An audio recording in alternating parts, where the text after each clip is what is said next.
Good morning! Je crois que je suis un peu trop à bloc ce matin. Là. Hier, j'ai posté un petit challenge du lundi matin pour bien commencer la semaine. Ce challenge était de traduire la phrase « Ça fait 6 mois que je travaille sur ce projet ». Alors, c'est pas innocent si j'ai choisi non seulement cette phrase-là, mais en plus dans cet ordre-là.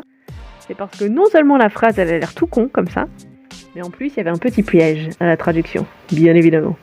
Déjà, la phrase, elle commence par « ça fait ». Et je peux pas traduire ce « ça fait » par « it is » ou « it makes » ou « it does ». Nananana. Pour pouvoir traduire correctement cette phrase, il faut que je retourne ma phrase. C'est-à-dire, je commence par le fait que je travaille sur ce projet. Pourquoi ? Alors, sans rentrer dans les détails, tout simplement parce que le « ça fait », c'est une tournure qu'on appelle impersonnelle, c'est-à-dire qu'il n'y a pas vraiment de personne, ça fait.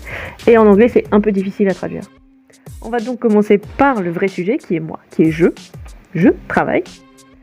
Mais je peux pas non plus mettre mon verbe au présent comme en français, où on dit « je travaille », tout simplement. En anglais, comme c'est quelque chose qui a commencé dans le passé et qui continue jusqu'à maintenant, je vais utiliser un temps en particulier et ce temps, c'est le present perfect. Le present perfect, il se forme avec le verbe to have plus mon verbe d'action que je vais utiliser, en l'occurrence to work, travailler. Pour conjuguer, donc je conjugue le verbe to have à la bonne personne, en l'occurrence c'est I have.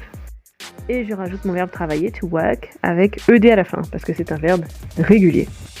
Si c'est un verbe irrégulier, j'utiliserai la troisième colonne. Elle sert à ça, cette troisième colonne.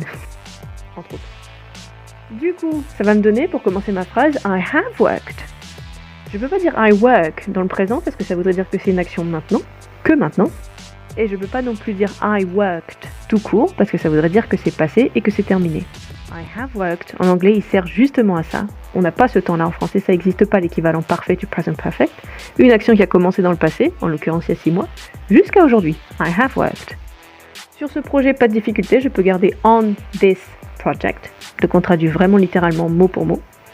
Et c'est là où ça se corse un petit peu. Maintenant que je veux parler de 6 mois, ça fait 6 mois pour une durée. Je ne vais pas employer since, je vais employer for, F-O-R.